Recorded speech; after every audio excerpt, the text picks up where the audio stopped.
Yeah, they're gonna be better. Let's talk about it today. So, the title in the thumbnail, you could say it's a little bit pushy, but I really do believe this is the year. Not the year that they're going to win the Stanley Cup or anything. I don't think any Canucks fan realistically thinks that's in the realm of possibility, but for the Vancouver Canucks to have a season that we can all comfortably say is a step in the right direction. I feel they're going to get better. So, where does this come from? Well, we've already made a few videos talking about the free agent acquisitions on this team, how the Vancouver Canucks actually had a really good offseason in terms of the guys they acquired in free agency, how they didn't overpay many of these guys, how they didn't overcommit to any of these guys. Long gone are the days that we are seeing Jim Benning hand out 6x6 or 6x5 contracts to players that aren't worth it, like Louis Eriksson or Tyler Myers. Instead, Patrik Allvin in this season's offseason handed out contracts that were short-term, that were cheap, and that actually provide the team with significant depth that they can use. Teddy Blueger, Ian Cole, Carson Soucy, none of these guys are amazing, fantastic, top-of-the-line elite players, but what they do provide is comfort. They provide stability. They provide bodies of work in the middle to bottom lines in this team that will allow the other players to be more comfortable and less overworked. Teddy Blueger is going to be the new third-line center. He's going to come in here, he's going to take over defensive responsibility, and he's going to allow Petey and Miller to do their thing in the top two center spots. You have Ian Cole and Carson Soucy as much better defensemen in this lineup than Oliver Ekman-Larsson, for example, definitely a lot cheaper than him, and the boatload of the other guys that we had seen rotating around the bottom of the lineup. You had guys like Christian Wolanin, Kyle Burrows, Noah Juleson, Jack Rathbone, even the other guys like McWard and other players that weren't really all too special right off the bat. These players are going to come in, make it easier on other guys like Tyler Myers, Filip Hronek, Quinn Hughes, and the Canucks are going to have a more stable defense core because of it. Hey, speaking about defense, we had already mentioned Filip Hronek. That guy is actually going to be healthy, or at least hopefully he's going to be healthy. We as fans did not see a proper body of work out of Filip Hronek as a member of the Vancouver Canucks. With Detroit, he was pretty good, producing points, he was a really good puck mover, and there was just a good side to his game that allowed him to prosper in the offensive zone. Plus, it's not like he is extraordinarily old, there still is a lot of time for Hronek to prove his worth and value to this team heading into the next few years. So, this upcoming season, 23-24, assuming he's going to be fully healthy and ready to go, this could be the start of that. This Vancouver Canucks D-core looks a lot better. It looks more stable, and it looks like the peak of its capability, talent-wise, has risen from last year. Not to mention, of course, the other additions of guys that were injured the entire season last year. You've got Ilya Mikheyev, who was recently announced to actually being okay and being at 100%. He took a long break from skating because he was recovering from the ACL injury and surgery that he had. So for Ilya Mikheyev, assuming this guy is able to actually come back and play a season, let's say he doesn't even play 82 games. Let's say 60 to 70 games. Let's just be a little bit cautious there. If Ilya Mikheyev goes out there and plays, he exhibits his speed, he exhibits his penalty killing, he exhibits all the facets that made him a desirable free agent for the Canucks last year in the first place, then it wouldn't shock me if he got 25 goals. And so, from an additions point of view, having a year where you actually use Hronek, having a year where you're actually able to play Mikheyev, add on the free agents this team got, and you have yourselves a pretty good boost to this lineup. Then, you have to take a look at the guys that are already on the team. The guys that were here last year, they played the full season or near the full season, and they're probably going to play the full season next year. We're going over onto theprovince.com because Ben Kuzma a few days ago on July 31st wrote out this piece that goes over each of these names. Canucks. For Rick Tocchet, uncomfortable factor is vital training camp focus. The link is going to be in the description if you want to go ahead and read this piece, but within it, Ben Kuzma goes out there and talks about each of the other core pieces on this team, starting out with Andrei Kuzmenko.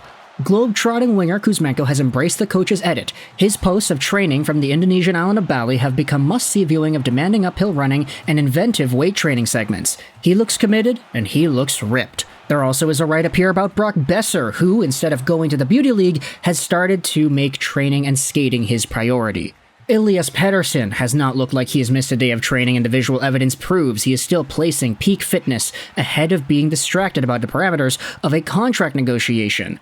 Ilya Mikheyev is finally skating. Filip Hronek has had time to heal a wonky shoulder. A lot of these guys have been improving and just working out consistently. We had this notion from Rick Tocchet that said that he wanted to place an emphasis this offseason on training. The article has an interview with him. It says this: "To me, it's the level of realizing where we've got to go to be a team we want to be. There's going to be a lot of hard work. It's our compete level, our fitness, and how uncomfortable we can get as a group to achieve what we want. But I don't know. I wish I could tell the fans we're going to do this or that. There are some guys that I don't know if they can get to that level, and we've got to figure that out. Get these guys to buy in and put themselves in a position where they've never been before." The rest of the article then goes over a few extra notes, more ideas that Tocchet throws around about how this fan base is starved for winning, etc., etc. And essentially, when it comes to the guys that they added, plus the guys that they already have that are sticking around, there's no reason to believe that a guy like Elias Pettersson or Quinn Hughes, that these guys are going to slow down, that these guys are going to get worse, quote-unquote. These guys are still young enough that they are exhibiting growth, they are exhibiting getting better, and they're getting more familiar with the NHL game, that their understanding of how everything works here at this level, it's higher up there. You're seeing Quinn Hughes, top defenseman in the league in points, or one of the top, like second overall or whatever it was. Elias Pettersson is blocking shots like crazy. He was the top point getter on the penalty kill last year. Not to say that they're going to keep on continually setting higher highs, but there is the capacity for them to do so. Add to this the improvements that some of the other guys like Brock Boeser could potentially exhibit from an offseason focused more so on training and less on the beauty league. It's going to be really cool to see if Boeser actually gets that 30-goal mark, because we've been longing for that ever since he made his debut with the team in 2017-18. We have been looking for that 30-goal Brock for ages, and now we have a chance to really see it come true.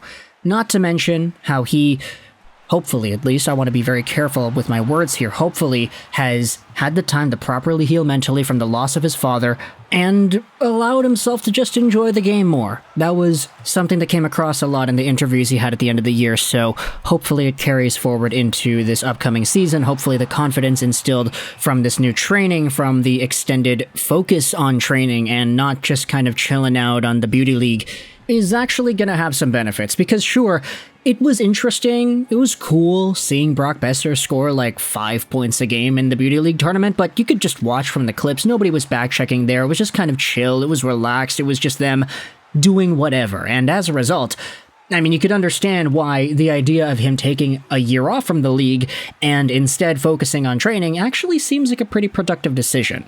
No disrespect to the Beauty League and what it was trying to do, of course it's for charity, so it's a great cause, but you could understand why there's a conversation point regarding this decision. And so, with guys like Petey and Hughes probably getting better, with Brock Boeser probably getting better, with JT Miller hopefully actually proving that he's worth the money, and then all the new additions to this team, there is no way the Vancouver Canucks in 23-24 are going to be as bad as they have been the past few years. And maybe they actually do pull it off. Maybe they go out there and have another year like 2017 where they were second worst in the NHL and then they draft Macklin Celebrini or whoever it is that's going to be first overall. Maybe they actually have a bad year. But if they do, I'm going to be so shocked. Like, something is going to have to go so extraordinarily wrong. Like what happened with Bruce Boudreau last year. You saw the stint at the beginning of the year in 22-23. The Canucks were the worst team in the league for a solid, week and a half. It was terrible. Unless some disaster happens like that, there's no way this team is going to be worse. Right? Okay, we didn't talk about goaltending. I know Thatcher Demko is supposed to be healthy and he's going to be good, but what happens with the backup? Oh boy. This is going to be interesting to see what happens from here on out with the goaltending, because that's the only real concern, I think, that the Vancouver Canucks could realistically have heading into 23-24.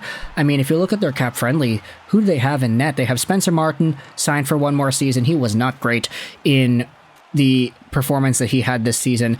Thatcher Demko, of course, is going to be there and hopefully going to be good, but either way, I think goaltending is really the only thing that could slow them down. But if Thatcher Demko is as good as Thatcher Demko could be, then okay, he's good enough to solve those issues by himself, but yeah, I don't know. I still think they're going to be better. What do you think? Let me know your thoughts in the comment section below. How do you feel about the new acquisitions? How do you feel about the players on the team improving? How do you feel about the goaltending? Let me know your thoughts in the comment section below. I hope you enjoyed this video. And bye.